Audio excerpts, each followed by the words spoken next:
प्रिय दोस्तों, नमस्कार। तेरा साईं तुझ में है, जाग सके तो जाग।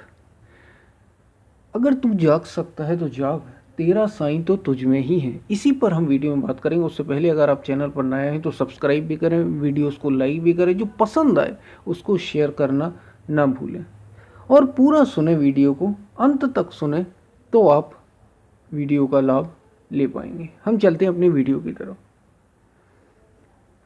प्रिय दोस्तों, संत कबीर इसको कहते हैं कि तेरा साईं तुझ में है, जाग सके तो जाग। अगर तू जाग सकता है तो जाग, फिर समय नहीं है, क्योंकि कस्तूरी का मिरग ज्यों फिर ढूंढे घास। जैसे कस्तूरी का तेरा साईं तुझ में है का मतलब वो परमात्मा, वो अस्तित्व, वो परम जिसको आप खोज रहे हैं, बाहर संसार में खोज रहे हैं, जिसको आप ढूंढना चाह रहे हैं, जो आपको पूरा कर देगा, जो आपको सीमित से असीम बना सकता है, वो तेरे भीतर बैठा है। लेकिन कब मिलेगा? जब तू जागेगा। अगर तू जाग सकता है तो जाग, क्योंकि समय तेरे पास बहुत कम है। और उदाहरण देते हैं कस्तूरी का मृग। जैसे कस्तूरी के जो मृग हो, जो हिरण होता है, उसकी नाभि में कस्तूरी होती है। जिस जिस हिरण में कस्तूरी होती है, हिरण की नाभि में कस्तूरी होती है कुल मिलाकर। तो ऐसा कहा है कहने वालों ने, जानने वालों ने, कि जैसे उसकी नाभि में कस्तूरी की गंध होती है, और लेकिन वो घास घास घास घास बाहर ही ढूंढता फिरता है, ढूंढता फिरता है, ढूंढता फिरता है कि शायद उसे मिल जाए। और लेकिन वो कहाँ होती है? उसके नाभि में ही। जब वो नाभि की ओर ध्यान देता है तो उस गंध को पाता है। बस ऐसे ही हम सभी के साथ है। संसार में सभी लोग परमात्मा को, मतलब परमात्मा को नहीं खोज रहे। वो जो भी कर रहे हैं, बात खोजने की है, बात पूरा करने की, बात अपने को असीम शांति तक पहुंचाने की है, और बात अपने को पूरा कर लेने की। ये जो अधूरापन है ना, ये हमें जन्म से ही मिला है, हमें हर जीवन में मिला है। और ये केवल मनुष्य के लिए ही है। जिसने मनुष्य का जीवन पाया है वही इसको जानता है और पहचानता है। सुख दुख का ये जो जीत हार का, हानि लाभ का, सुख दुख का, मान अपमान का, अच्छे बुरे का, ये जो लगातार क्रम चलता रहता है, ये हमें प्रेरित करता है कि तू मुड़ उसकी ओर। ये जो अधूरापन है ये हमें प्रेरित करता है पूरा होने के लिए। और उसके लिए जब हम बाहर खोजते हैं, कस्तूरे की मृग की तरह उसकी संज्ञा दी है महापुरुषों ने। तो ये बाहर आप कितना भी खोजें, बाहर तो ऐसा है, जान हमारे महापुरुषों ने कहा कि मोह निशा सब सोवनी हारा, देखत स्वपन अनेक प्रकार। इस जगत रूपी रात्रि में सभी अचेत पड़े हैं। जितने भी मनुष्य हैं, ये जो संसार है, इसमें सारे सोए हुए पड़े हैं। मोह निशा सब सोवनी हारा, सब सो रहे हैं।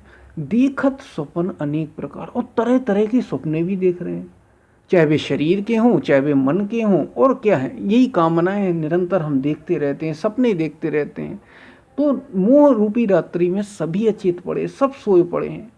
योगी जाग या जग जागत, आगे कहते हैं या जग जागत जामिनी जोगी, परमारथी प्रपंच वियोगी। कौन जाग जाता है? जगे हुए के लक्षण क्या?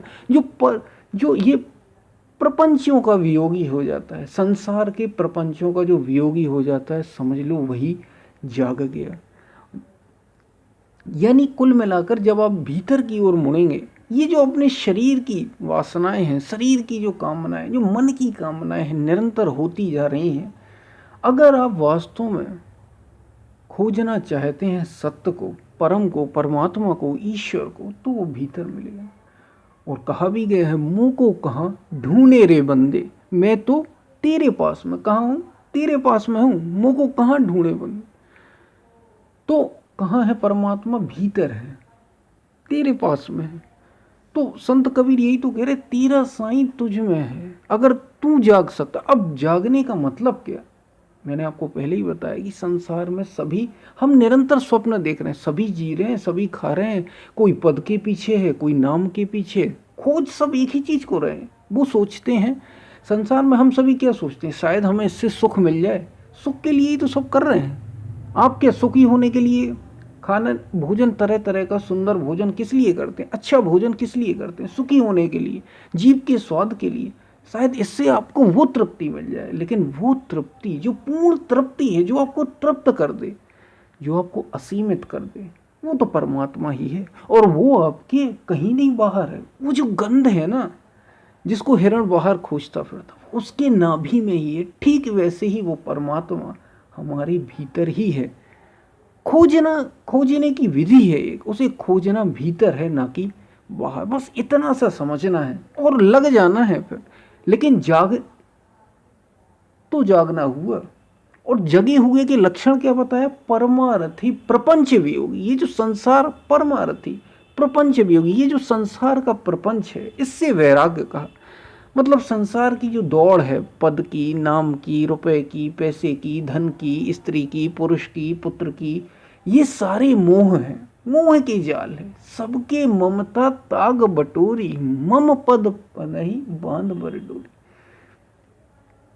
उस परमात्मा से जो हृदय में स्थित है, वहां आपको लगाना है, निरंतर लगाना है, उसके लिए प्रयास करना है, तो आप उसको पा जाएंगे, जिसको पाने के बाद आपकी कभी हार नहीं हुई। संसार में तो आप जीत भी गए तो भी हार है, और हार गए तो हार है ही। यहां कुछ मिल गया तो भी रहने वाला नहीं। ऐसा मिल जाए कि फिर सारी इच्छाएं ही पूरी हो जाए, फिर कोई कामना ना रह जाए, फिर कोई कमी ना रह जाए।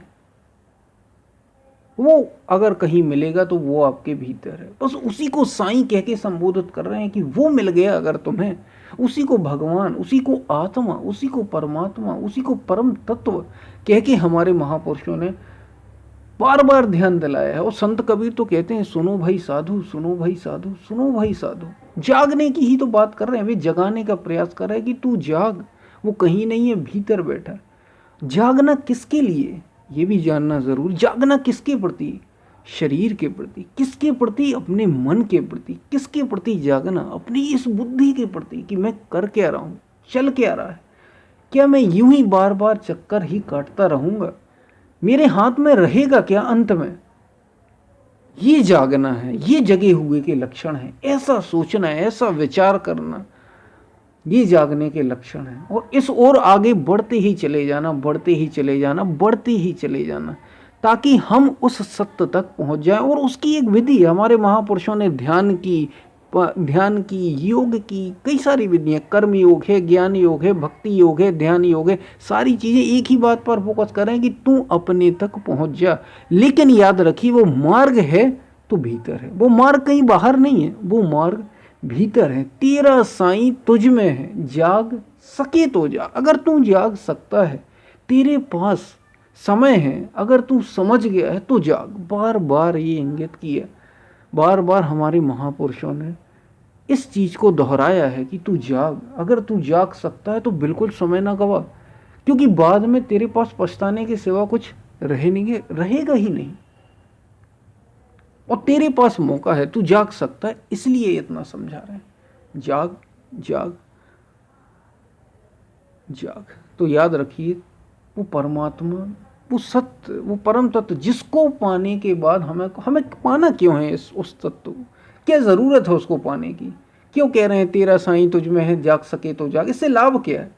लाभ ये है कि फिर तुझे कुछ करना शेष नहीं रह जाएगा, फिर तेरी कोई कामना नहीं रह जाएगी, फिर तू बेचैन नहीं रह जाएगा, फिर तेरी कोई इच्छा ही नहीं रह जाएगी, और तू मस्ती से जीवन जी पाएगा, अनंत हो जाएगा।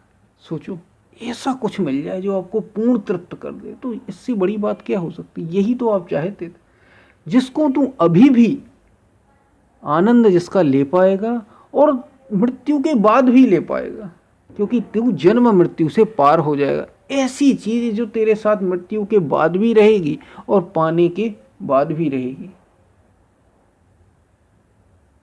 इसलिए तुझे उसे पाना है, इसलिए तुझे उसे ढूंढना है, इसलिए तुझे अपने को जगाना है, इसलिए तुझे जागना है। तो याद रखिए, तेरा साईं तुझ में है। अगर तू जाग सकता है तो जाग। हम फिर मिलते हैं, तब तक के लिए धन्यवाद।